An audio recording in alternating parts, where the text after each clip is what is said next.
À la lumière de l'âme, il nous est bon de revenir un moment à Mona Lisa, à son regard et à son sourire. Il y a véritablement un mystère du regard. D'où vient la beauté d'un regard? Tient-elle du seul aspect physique des yeux, paupières, cils, teinte de l'iris, etc.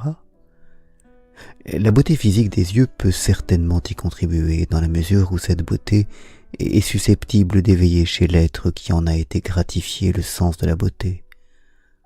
Or, nous l'avons dit, la vraie beauté est justement conscience de la beauté et élan vers la beauté.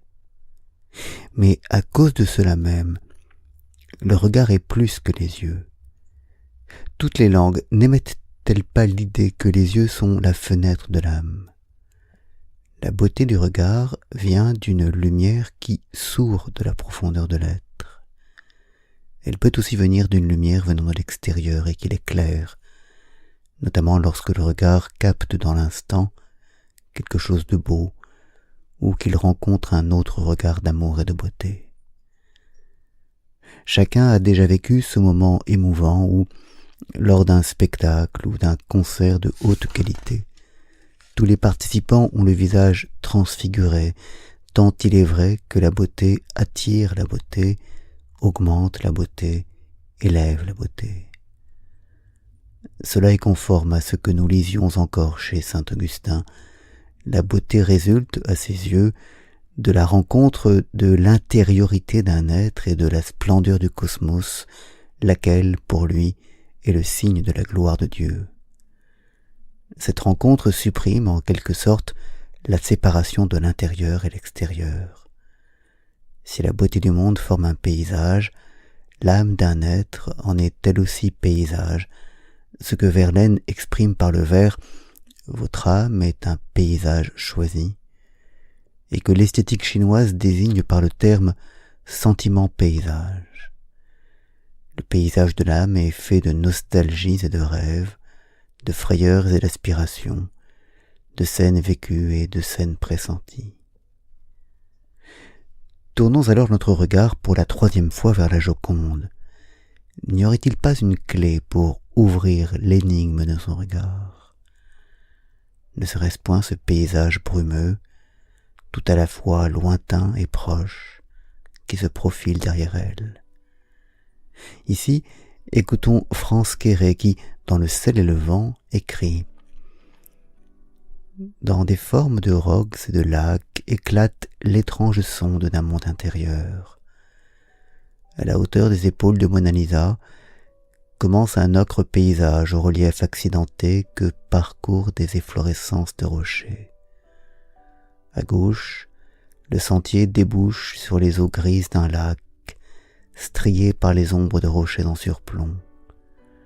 Ce sont des chevauchements de pierres, des crinières, de farouches encolures, des museaux difformes qui dressent au-dessus de l'onde le sursaut de leur colère pétrifiée. Une violence préhistorique barre le regard. À droite, du côté où se lèvent les lèvres de la jeune femme, le sentier remonte le cours limoneux de la rivière, se faufile de gradin en gradin, parmi les éboulis de pierre, parvient enfin au rebord d'un second lac, élevé au-dessus du premier. C'est un autre monde, immatériel, immensément recueilli, vers lequel le sourire et le mouvement des yeux subtilement nous font signe. Le lac d'altitude s'irise à peine de quelques lueurs, mais les malédictions de l'ombre et de l'obstruction sont vaincues. D'autres rochers s'élèvent, ils n'enténèbrent ni ne ferment plus rien.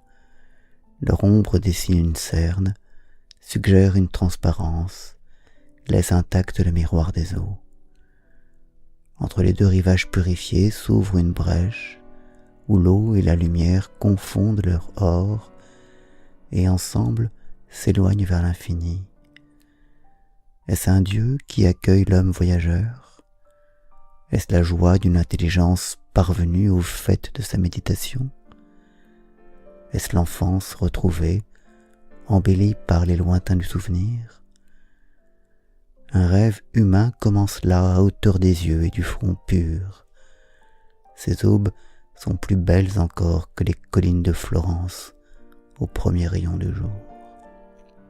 Compte tenu de ce paysage originel qui la porte, un paysage qui contient déjà la promesse de la beauté, la Joconde nous apparaît non plus comme le simple portrait d'une femme socialement située, mais comme la miraculeuse manifestation de cette beauté virtuelle que promet l'univers dès son origine.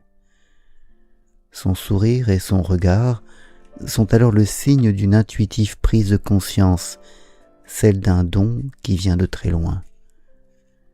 Il nous signifie surtout qu'une beauté authentiquement incarnée n'est jamais beauté d'une simple figure isolée. Elle est transfiguration par la grâce de la rencontre d'une lumière intérieure et d'une autre lumière, donnée là depuis toujours, mais tant de fois obscurcie. Transfiguration est à entendre ici comme ce qui se transforme de l'intérieur, et également comme ce qui transparaît dans l'espace de vie entre le fini et l'infini, entre le visible et l'invisible.